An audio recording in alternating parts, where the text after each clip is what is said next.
Hey everybody, it's me doing your message today.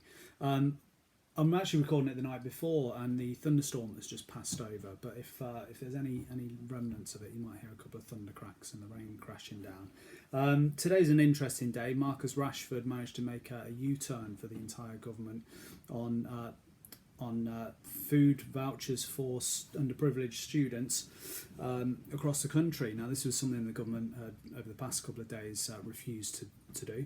They haven't done it previously, but he has managed to gather a lot of backing over the course of the last couple of days. He spent the last few weeks and months really putting a lot of effort into this, donating a lot of his own money as well. And I just wanted to talk about that and the values that he's displayed, and how they're similar to the values that we talk about at school.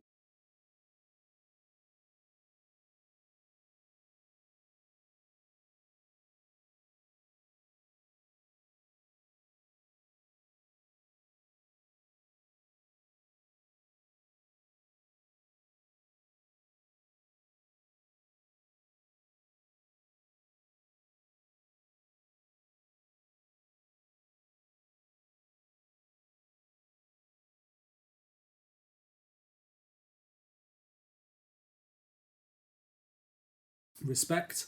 He's came across criticism across various places across the internet, and every exchange that I've seen so far has remained thoroughly calm throughout.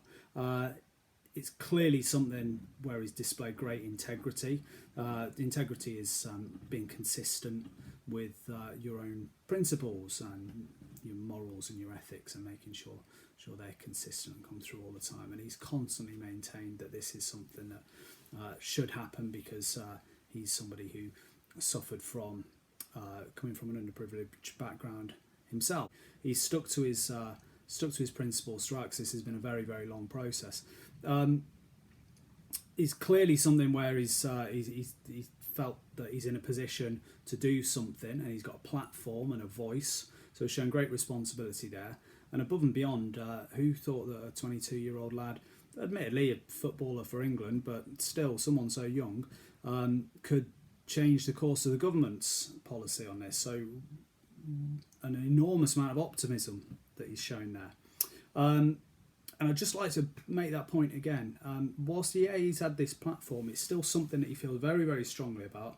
And he's at 22 years old. We're only talking someone that's sort of 6 years older than the year 11s that have left now. So incredibly mature, and an amazing thing to do for the country. And I'm just going to go now and flip over to the letter that he wrote, because I think it's a great example of showing you how eloquent he is in terms of writing his arguments and his background as well. Okay, you can find the letter online that he wrote. I've got it here, and I would suggest either find it or just pause this video and have a read of it, because it is absolutely brilliant. And an amazing example of how to write a letter from English teachers would agree, especially in terms of persuasive writing. I'm going to just pull out a couple of bits that really struck me in this. And he talks about Wembley Stadium and how we should have had the Euros.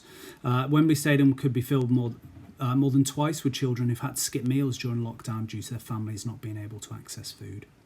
As their stomachs grumble, I wonder if those 200,000 children will ever be proud enough of their country to pull on the England national team shirt one day and sing the national anthem from the stands. 10 years ago, I would have been one of those children, and you would never have heard my voice and seen my determination to become part of the solution. The start of the letter and throughout the letter, he talks about his background and how hard his mum worked to provide for them.